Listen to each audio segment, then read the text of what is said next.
आसमान का बाहुबली आज हिंदुस्तान की सरजमी पर उतरा। नाम रफाल और काम दुश्मन को चित करना। इसीलिए आज हम कह रहे हैं कि सुन लो दुश्मन ध्यान से, आया रफाल, अब नहीं चलेगी दुश्मन की कोई चाल। आज मैं कह रही हूं कि रफाल की हुंकार चीन पाकिस्तान में मचाए हाहाकार। मैं आज कह रही हूं कि रफाल आया देश, दुश्मन को है कड़ा संदेश। बेवजह बैर नहीं है, लेकिन दुश्मन की अब खैर नहीं है। और यह संदेश सीधा सीधा चीन पाकिस्तान के लिए है। रफाल में दुश्मन में भय, पीओके ऑक्साइचिन आना तय। दरअसल मैं एक चैनल का कार्यक्रम देख रहा था। उसे देखकर लगा कि अच्छे दिन एंकरों के आ गए हैं। जब आप मेहनत ना करें और प्रोग्राम को भरने के लिए एक ही बात को 10 बार दोहराएं, तो इससे अच्छे दिन क्या हो सकते हैं। इसका एक फॉर्मूला बताता हूं, कार्यक्रम के भरने का फॉर्मूला, जैसे मैं खुद इस वक्त भर रहा हूं। सांप सूंघ गया पाकिस्तान को, शुगर हो गया चीन को। विश्व विजेता राफेल से उड़ गए इमरान के होश। राफेल की लैंडिंग से हिल गया ड्रैगन। जो विश्व विजेता राफेल से टकराएगा, मिट्टी में मिल जाएगा। आज देश के हर दुश्मन को ये संदेश मिल गया है कि भारत की तरफ आंख उठाओगे तो सर से पांव तक कुचल दिए जाओगे। इस तरह की पंक्तियों को एंकर बार बार बोलता रहता है। स्क्रीन पर रंगीन पट्टियां आती जाती रहती हैं, चमकदार तरीके से आपकी आंखों में चमक पैदा करती हैं। ऐसा लगता है नौचंदी का मेला है। कई तरह के रंगीन बल्ब स्क्रीन पर चल रहे हैं। 5-7 मिनट रफाल के आने पर ही निकल जाते हैं।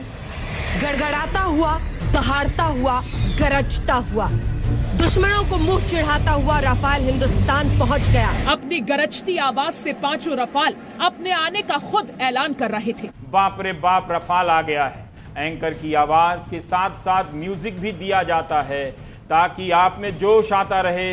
आप भूल जाएं कि आपका गांव बाढ़ में डूबा है, आपके रिश्तेदार ने अस्पताल में आत्महत्या कर ली है और आपके दोस्तों की नौकरी चली गई है। स्क्रीन चमक रहा है। अब इसी तरह 5 मिनट निकल जाने वाला है। देश का चौकीदार ले आया रफेल और तस्वीरें देखिए जो भव्य है, दिव्य है। राम राम रफाल, राम के देश में रफाल का स्वागत। मतलब रफाल का, हम कह रहे थे ना, स्वैग से करेंगे रफाल का स्वागत। क्या आइडिया है।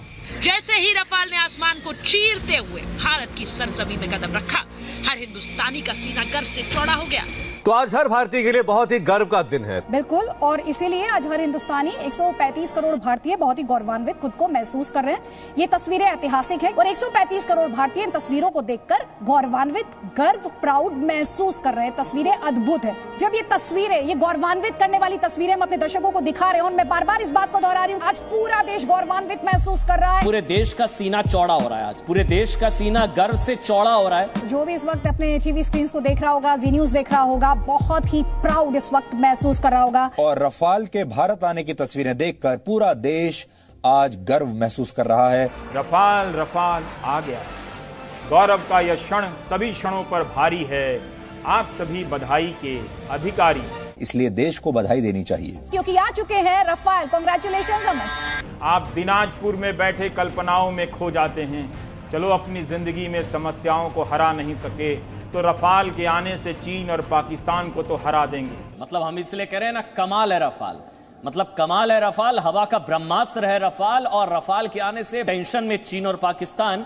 आपको सोचना चाहिए कि एक ही बात को घुमा घुमा कर स्क्रीन भरा जा रहा है या कुछ नया भी आ रहा है। क्यों अचानक स्क्रीन पर हिंदुस्तान की समस्याएं गायब हो जाती हैं और पाकिस्तान पाकिस्तान हाँफने लगता है। टीवी के पास कंटेंट नहीं है, मगर दर्शकों के पास टीवी है। दर्शक करें तो क्या करें, इसलिए टीवी पर कंटेंट के नाम पर यही बचा है। पूरे देश में खुशी है, इतना जोश है। हाउस द जोश। खुश तो बहुत होंगे आज आप। अब सोचिए, टीवी वाले माहौल बना चुके हैं, आप उस माहौल में खोए हुए हैं। आपका मतलब आप अपने से ही ना लें, व्यापक सामाजिक अर्थों में भी देखें। वो लोग भी देखें जो इस 10 करोड़ में शामिल हैं, जिनकी नौकरी चले जाने की खबर आज सूत्रों के हवाले से छपी है इकोनॉमिक टाइम्स में। जिनकी नौकरी चली गई है, उनकी बातें सूत्रों के हवाले से छप रही हैं। बताइए, संसदीय समिति के सामने छोटे, लघु और मध्यम उद्योगों के वरिष्ठ अधिकारियों ने कहा है कि कोविड-19 के कारण 10 करोड़ लोगों की नौकरियां खतरे में हैं। सोचिए, इस बात को अगर सारे चैनल रफाल की तरह कवर करते तो कैसा रहता। स्क्रीन पर ऐसी पंक्तियां आती निम्नलिखित उदाहरणों की तरह, क्या 10 करोड़ लोगों की चली जाएगी नौकरी? 10 करोड़ परिवारों पर नौकरी का छा गया संकट। 10 करोड़ नौकरी जाएगी, मचेगा हाहाकार। 10 करोड़ नौकरियों पर संकट से कैसे बचेगा भारत? इसी तरह कोई एंकर इसे फ्लैश करता रहे स्क्रीन पर अपने 3 सबसे बड़े सवाल बनाकर, तो भारत की आर्थिक सच्चाई का चेहरा क्या वैसा ही सुंदर दिखेगा जैसा रफाल के कवरेज के समय एंकर का चमकता चेहरा? सवाल है कि जब रफाल का माहौल है, उसकी उड़ानों की शानदार तस्वीरें हैं, उसकी खूबियों का कलात्मक वर्णन है, गौरवशाली क्षण है, ऐसे में बेरोजगारी के दीनहीन मुद्दों से किसकी भुजाएं फूलती होंगी? उनकी भी नहीं फूलती हैं जो बेरोजगार हैं या जिनकी नौकरी गई है।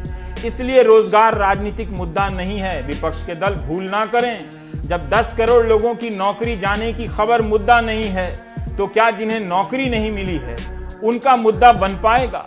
राफेल का इंतजार तो खत्म हो गया, लेकिन बहुत से लोगों को इंतजार है उनके चहेते सुशांत सिंह राजपूत की मौत मिस्ट्री सुलझने का। Anyway is the best way. छोड़िए इन सब बातों को।